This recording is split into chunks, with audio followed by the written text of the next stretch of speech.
KPCC പുനഃസംഘടനയിൽ നേതൃത്വത്തോട് നേരിട്ട് അതൃപ്തി അറിയിക്കാൻ കെ സുധാകരൻ തന്നെ ഒറ്റപ്പെടുത്താൻ ശ്രമിക്കുന്നുവെന്നാണ് പരാതി.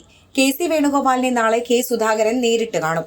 സംസ്ഥാനത്ത് പുനഃസംഘടനാ ചർച്ച ചൂടുപിടിക്കുന്നതിനിടയിലാണ് നിർണായക കൂടിക്കാഴ്ച.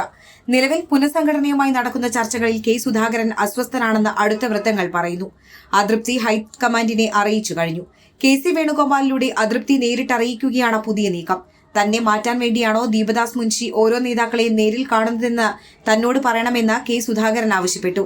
കഴിഞ്ഞ കുറച്ചു നാളുകളായി മുതിർന്ന നേതാക്കളെ ദീപദാസ് മുൻഷി കണ്ടിരുന്നു.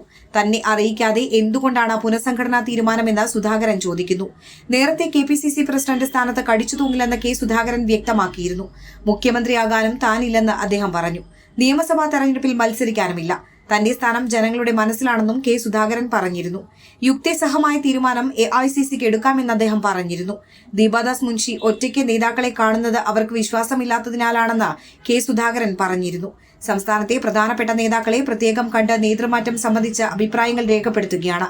രമേശ് ചെന്നിത്തല, ബെന്നി ബെഹനാൻ, സണ്ണി ജോസഫ് അടക്കമുള്ള നേതാക്കളെ കഴിഞ്ഞ ദിവസം AICC general secretary Deepadas Munshi കണ്ടിരുന്നു. കെപിസിസിയിൽ പുനഃസംഘടന വേണമെന്ന അഭിപ്രായമാണ് ഹൈക്കമാൻഡിനും ഉള്ളത്.